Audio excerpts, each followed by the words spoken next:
If deciding on your New Year's resolution could benefit from an inspirational injection, sit back, relax and have a listen to this next story. Yeah, this is truly amazing. We've been joined in the studio by Patrick McIntosh from Smallfield, who will be following in the footsteps of royalty next week. Well, Patrick, like Prince Harry before him, is about to embark on an expedition to the South Pole, which is an amazing feat on its own.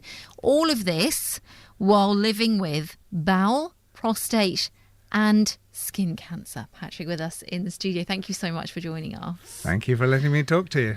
I mean, this is a massive challenge. Why are you deciding to go to the South Pole? Well, simply because I felt I needed to draw attention to the fact that if you can get through these things, if you can get early diagnosis, the probability is that you can survive cancer. Cancer is not something that kills anybody anymore.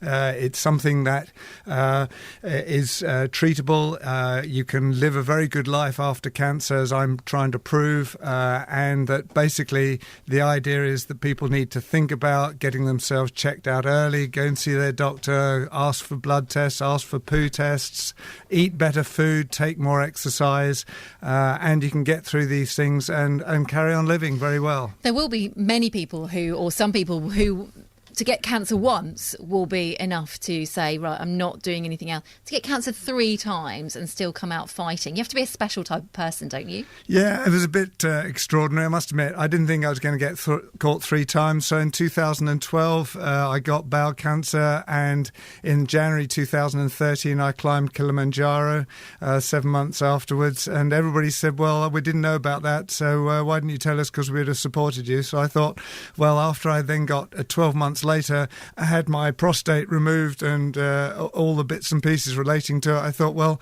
I better try and do something. And by the way, I'd had my skin removed from my hands and my face and my back and all sorts of other bits and pieces. So I thought, well, what's an iconic thing? South Pole. It's the 100th anniversary of Shackleton setting off for his remarkable trip that he got back from. We should be on the South Pole on the 103rd anniversary of Scott's arrival there. So it's a sort of iconic thing which is in the DNA of everybody in Britain. So it seemed to be a great way of trying to use that as a means to get people to look after themselves, their health awareness, and the more you can do to think about how you live your life, the better off you're going to be. We're all going to live a hell of a long time. And therefore, the more you can do to look after yourself, we can all have what I call a very good death, as opposed to having a poor death if you are overweight and all the other bits and pieces. I'm guessing you're going to have to look after yourself very well when you go to the South Pole. I mean, does the fact that you had cancer, does that affect your preparations and the journey when you're there?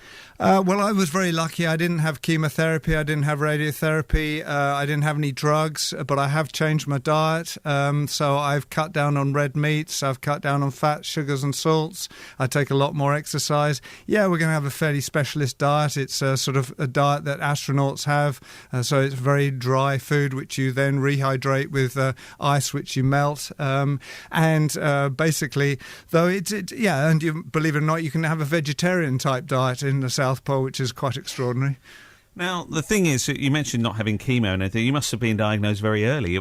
How did you manage that? So it's a remarkable story, but it's another great thing. I've given blood every 6 months of my life since I was 18. So I went to give blood in March 2012, and I didn't have any iron in my blood. And that set off the train of events which led me to discovering that I had bowel cancer. So as a consequence of giving blood, it saved loads of other people's lives, and it also saved my life. And it was the giving of the blood, the fact that I didn't have any iron in my blood, that set off the train of events to catch the bowel cancer. So I got it in stage 1 and 2 rather than later. If you can catch it in stages 1 and 2, bowel cancer is the second largest early death killer in the UK, and yet nobody should really be dying of bowel cancer, but it's only the fact that we don't realise we've got it until it's too late. And that's why I feel the National Health Service could save a hell of a lot of money if it actually got people to get themselves early diagnosed and early tested, because it would save the taxpayer a hell load of money, and it would save a lot of stress for people. And it was the same with them prostate cancer. The same thing went through.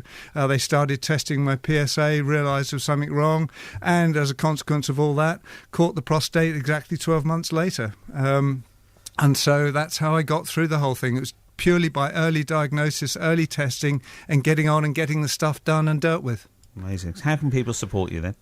Well, you can support me by looking at the kmg.blogspot.co.uk, and you can Twitter at KMG Foundation. I'm really doing it for the awareness campaign. Awareness that if you look after yourself, you can live a really good life. If you want to donate, that's fantastic, but I'd really like you to track. I'm going to have a yellow brick, which is going to track me across the South Pole, and we're going to be uploading all sorts of information. Hopefully we can send you a podcast from the South Pole. Oh, well, yeah, no, we definitely want to hear that. Definitely. So you go next week. How long are you going to be away for? Next week I'm high altitude training in Chamonix. I'm actually going on the 29th of December, and I will be there as long as it takes to get to the South Pole. Somewhere we go to Union Glacier, we then move up from Union Glacier, and we will be walking hopefully somewhere between 15 and 30 days, depending upon the atmosphere, depending upon the weather, depending upon the terrain, and so on and so forth. And of course my mental and physical fitness, because it's as much, I think, a mental challenge as it is a physical challenge. What amazing New Year's Eve and New Year's Day you're going to have. It's going to be pretty special, isn't it? It's going to be a bit different. Start to 2015. What do you think for you was going to be your highlight? What are you most looking forward to?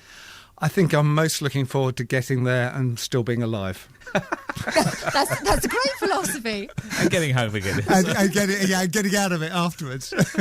Okay, you're going to be sick of snow. You come back and you land in the UK and it's snowing. You go, hang on, no, I've had enough of this.